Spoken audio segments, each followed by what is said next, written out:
50 ವರ್ಷದ ನಂತರ ಮೇಷರಾಶಿಯಲ್ಲಿ ಅಪರೂಪದ ರಾಜಯೋಗ. ಈ ರಾಶಿಯವರಿಗೆ ಡಬಲ್ ಲಾಭ. ವೈದಿಕ ಜ್ಯೋತಿಷ್ಯದ ಪ್ರಕಾರ ನವಗ್ರಹಗಳು ಒಂದು ರಾಶಿಯಿಂದ ಇನ್ನೊಂದು ರಾಶಿಗೆ ಚಲಿಸಿದಾಗ ಅದು ದ್ವಾದಶ ರಾಶಿಗಳ ಮೇಲೆ ಪರಿಣಾಮ ಬೀರುತ್ತದೆ. ಅದೇ ಸಮಯದಲ್ಲಿ 2 ಗ್ರಹಗಳ ಸಂಯೋಜನೆಯು ಕೆಲವು ಶುಭ ಮತ್ತು ಅಶುಭ ಯೋಗಗಳನ್ನು ಉಂಟುಮಾಡುತ್ತದೆ.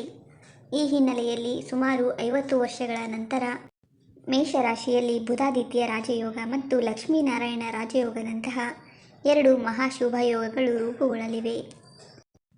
ಪ್ರಸ್ತುತ ಸೂರ್ಯ ಮೇಷರಾಶಿಯಲ್ಲಿ ಸಂಚರಿಸುತ್ತಿದ್ದಾನೆ.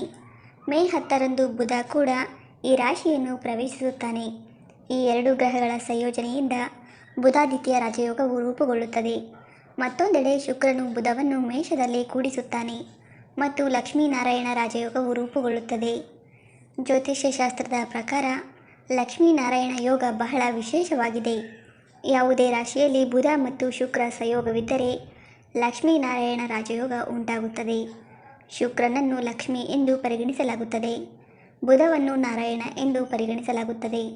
ಆದ್ದರಿಂದ ಈ 2 ಗ್ರಹಗಳ ಸಂಯೋಜನೆಯು ಲಕ್ಷ್ಮೀನಾರಾಯಣ ರಾಜಯೋಗವನ್ನು ರೂಪಿಸುತ್ತದೆ. ಈ ಮಂಗಳಕರ ಯೋಗವು ಜೀವನದಲ್ಲಿ ಶಾಂತಿ, ಸಮೃದ್ಧಿ ಮತ್ತು ಯಶಸ್ಸನ್ನು ತರುತ್ತದೆ. ಮೇಷರಾಶಿಯಲ್ಲಿ ಬುಧಾದಿತ್ಯ ಮತ್ತು ಲಕ್ಷ್ಮೀನಾರಾಯಣ ಯೋಗದ ರಚನೆಯಿಂದಾಗಿ ಮೇಷರಾಶಿಯವರಿಗೆ ರಾಜಯೋಗ ಫಲಿತಾಂಶಗಳು ದೊರೆಯುತ್ತವೆ. ಈ ಅವಧಿಯಲ್ಲಿ ನೀವು ವೃತ್ತಿ ಜೀವನದ ವಿಷಯದಲ್ಲಿ ಉತ್ತಮ ಪ್ರಯೋಜನಗಳನ್ನು ಪಡೆಯುತ್ತೀರಿ. ನೀವು ವಿವಿಧ ಕ್ಷೇತ್ರಗಳಲ್ಲಿ ಯಶಸ್ಸನ್ನು ಸಾಧಿಸುವಿರಿ. ನಿಮ್ಮ ವೈವಾಹಿಕ ಜೀವನದಲ್ಲಿ ಅರಿವು ಹೆಚ್ಚಾಗುತ್ತದೆ. ನಿಮ್ಮ ಕುಟುಂಬ ಜೀವನದಲ್ಲಿ ಸಂತೋಷ ಮತ್ತು ಶಾಂತಿ ಇರುತ್ತದೆ. ಸಮಾಜದಲ್ಲಿ ನಿಮ್ಮ ಗೌರವ ಮತ್ತು ಪ್ರತಿಷ್ಠೆ ಹೆಚ್ಚಾಗುತ್ತದೆ. ಈ ಸಮಯದಲ್ಲಿ ನೀವು ಹೊಸ ಕಾರು ಅಥವಾ ಆಸ್ತಿಯನ್ನು ಖರೀದಿಸುವ ಅವಕಾಶವನ್ನು ಪಡೆಯುತ್ತೀರಿ. ವೃಷಭ ರಾಶಿಯವರಿಗೆ ಬುಧಾದಿತ್ಯ ಮತ್ತು ಲಕ್ಷ್ಮೀನಾರಾಯಣ ಉತ್ತಮ ಫಲಿತಾಂಶಗಳನ್ನು ನೀಡುತ್ತದೆ. ನೀವು ವಿವಿಧ ಮೂಲಗಳಿಂದ ಹಣವನ್ನು ಪಡೆಯುತ್ತೀರಿ. ನಿಮ್ಮ ಕುಟುಂಬಕ್ಕೆ ಸಂಬಂಧಿಸಿದ ಎಲ್ಲ ಜವಾಬ್ದಾರಿಗಳನ್ನು ನಿರ್ವಹಿಸಲು ಸಾಧ್ಯವಾಗುತ್ತದೆ. ಹೂಡಿಕೆಗೂ ಈ ಸಮಯ ಉತ್ತಮವಾಗಿದೆ. ನಿಮ್ಮ ಹೂಡಿಕೆಗೆ ನೀವು ಹಣಕಾಸಿನ ಲಾಭವನ್ನು ಪಡೆಯುತ್ತೀರಿ. ವಿದೇಶದಿಂದ ಹಣ ಬರುವ ಸಾಧ್ಯತೆ ಇದೆ. ಮಕ್ಕಳಿಂದ ಒಳ್ಳೆಯ ಸುದ್ದಿಯನ್ನು ಕೇಳುವಿರಿ. ರಫ್ತು ಮತ್ತು ಆಮದು ವ್ಯವಹಾರದಲ್ಲಿರುವವರಿಗೆ ವಿಶೇಷ ಲಾಭಗಳಿವೆ. ಬುಧಾದಿತ್ಯ ಮತ್ತು ಲಕ್ಷ್ಮೀನಾರಾಯಣ ಯೋಗವು ಸಿಂಹರಾಶಿಯವರಿಗೆ ಉತ್ತಮ ಲಾಭವನ್ನು ನೀಡುತ್ತದೆ.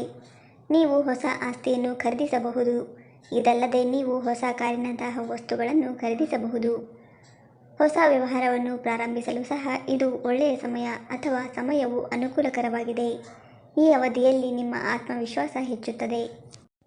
50 ವರ್ಷಗಳ ನಂತರ ಬಂದ ಈ ರಾಜಯೋಗವು ಈ 3 ರಾಶಿಯವರಿಗೆ ಅದೃಷ್ಟವನ್ನು ತರಲಿದೆ. ಸ್ನೇಹಿತರೆ, ವಿಡಿಯೋ ಇಷ್ಟ ಆಗಿದ್ದರೆ ದಯವಿಟ್ಟು ವಿಡಿಯೋವನ್ನು ಲೈಕ್ ಮಾಡಿ. ಹಾಗೆ ನಮ್ಮ ಚಾನಲ್ಗೆ ಸಬ್ಸ್ಕ್ರೈಬ್ ಆಗೋದನ್ನು ಮರಿಬೇಡಿ. ಧನ್ಯವಾದಗಳು.